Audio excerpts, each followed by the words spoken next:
Eu aposto que alguma vez na vida você ouviu a seguinte frase: nome próprio não se traduz. Acho que você vai mudar de ideia, hein?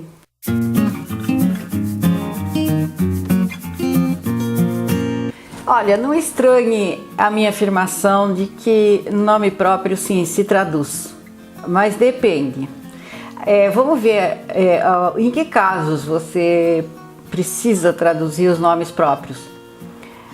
O que aconteceu até pelo menos o começo do século XX foi que todos os nomes nos chegaram de uma maneira um pouquinho demorada.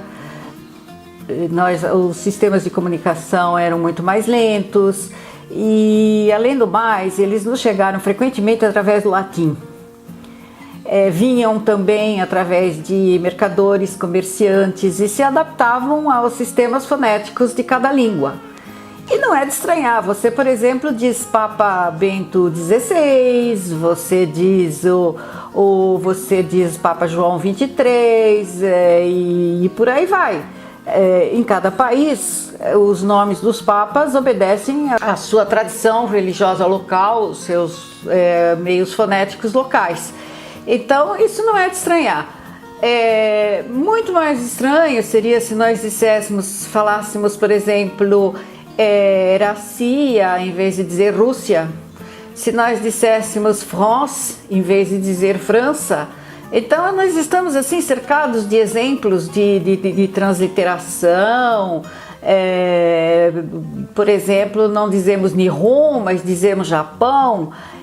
Acontece o seguinte: a pessoa vai traduzir e deixa os nomes todos tais como estão no original. Então eu pergunto assim, se o tradutor deixa Louis, o nome do rei, Louis, e bota um algarismo romano atrás, que significa 16, ele espera que o leitor leia como Louis XVI ou Louis XVI. Hoje eu vou dar alguns exemplos apenas históricos, porque existem também os geográficos. Então vamos falar de alguns exemplos históricos assim que eu tenho visto com frequência, não traduzidos, e que me causam certo espanto, porque as pessoas que aprendem história, por exemplo, elas aprendem se elas leem em português, história em português, elas aprendem os nomes em português. Elas fizeram o Enem, elas aprenderam os nomes históricos, e aí quando chega na tradução a coisa muda, meio, não consigo entender muito bem não. Então eu fiz um videozinho aqui para vocês, que nós vamos passar aqui agora, e vocês vão ver. O primeiro aqui que aparece é um tal de Carlos Magno. Olha só os nomes que ele tem nas outras línguas. Por exemplo, você que é tradutor de inglês, não é? Se você encontrar um Charles the Great e deixar assim, bom, ninguém vai reconhecer, ele é o Carlos Magno, não é? E observe que em italiano e em espanhol os nomes estão juntos, assim como em francês, e nós separamos Carlos Magno. Na verdade, Magno é grande. E nesse sentido, existe um outro nome também com Magno, que é o Alberto Magno, que você está vendo aí na tela os vários nomes que ele tem nas diversas línguas, que é um santo, enfim, um escritor, um filósofo, etc. Então, atenção, em português ele veio pela tradição latina, que é Albertus Magnus. Então, em português nós usamos Alberto Magno por causa disso. Seguindo com outros nomes, vocês têm aqui agora um sujeito que chama Jaime I em português, mas em inglês ele é James the First. Então vejam que, olha, esse nome é muito complicado, esse Jaime aí, porque em francês ele é Jacques, em italiano ele é Giacomo, em espanhol é Jacobo e por aí vai. Depois você vai ver nos nomes dos santos que o Jacques em francês não é o nome do santo, aí já não é já Jaime, é Tiago. Depois nós vamos ver isso. Continuando, aqui nós temos a seguir um tal de William the Conqueror, que não é William o Conquistador, não, ele é Guilherme. Ele é Guilherme o Conquistador e em francês ele é Guillaume le Conquérant e por aí vai. Guglielmo il Conquistatore em italiano e Guillermo il Conquistador em espanhol. Então, atenção para isso, tá? Depois, o próximo que nós temos aqui é falando em Guilherme, não é? Nós temos aqui um Guilherme de São Teodorico. Esse santo aqui é interessante, porque nós vamos ver também a questão do Saint-Thierry em francês. Por que que ele se chama Guilherme de São Teodorico? Bom, ele nasceu numa cidade, num local lá da França que se chama Saint-Thierry. Acontece que o nome Thierry em francês, ele é uma corruptela de Teodorico. Então, com frequência, o tradutor encontrará um Thierry que será Teodorico. O nome da localidade, veja, tudo é uma questão de uso. O nome da localidade continua sendo Saint-Thierry. Tanto que o inglês, o italiano conservam o Thierry, conservam o nome. O espanhol já vai para o São Teodorico por causa sempre da tradição latina que veio através da igreja. Tá certo? Depois nós vamos ver também uma questãozinha com esse Thierry em francês, que nem sempre é Thierry. Depois vocês vão ver. Aí o próximo que nós temos aqui é o Teodorico. Justamente, veja bem, que o Teodorico, o Grande, em francês ele não é Thierry, ele é Théodoric. Vejam que coisa meio incoerente, mas é assim mesmo, as coisas em língua raramente são coerentes. Observe que em italiano ele pode ser tanto Teodorico quanto Teoderico, e em inglês ele conserva o E. Por quê? Porque o nome dele lá na origem tinha esse E, tá certo?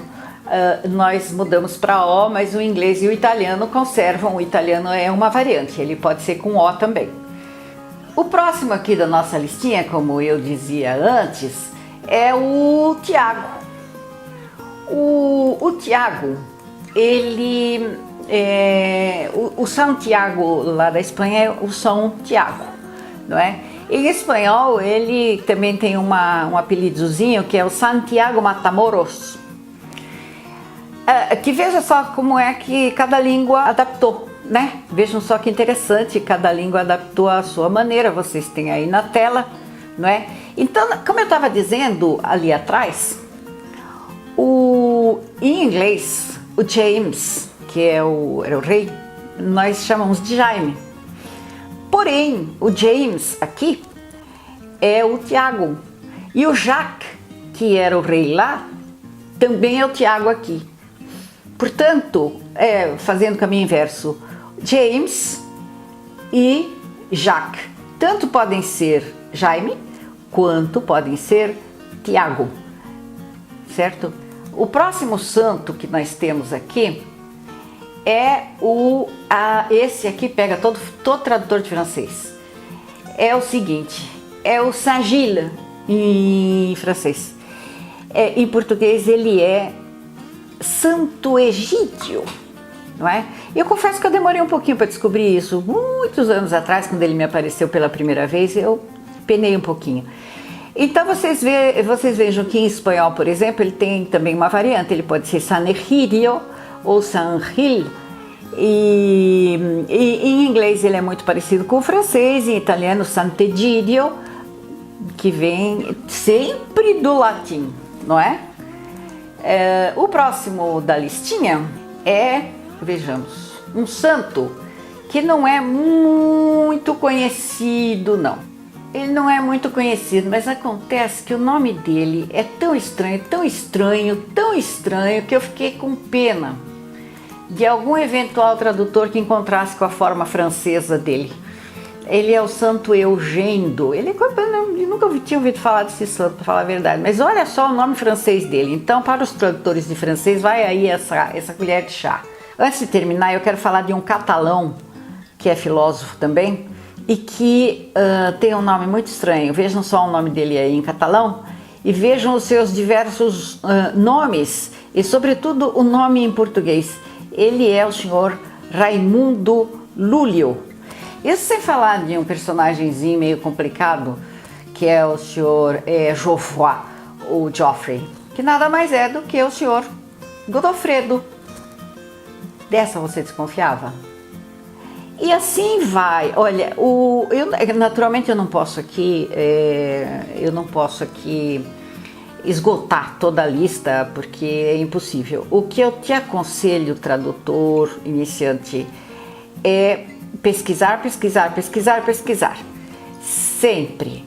Quando for um nome antigo, suspeite, desconfie, ligue as antenas, ligue o desconfiômetro. Provavelmente aquilo que aparece em inglês, ou em francês, ou em italiano, ou em espanhol, ou seja lá onde for, provavelmente terá a sua forma equivalente na sua língua de chegada, que é o português. Então pesquise bastante. Hoje em dia você tem a sorte de contar com a internet.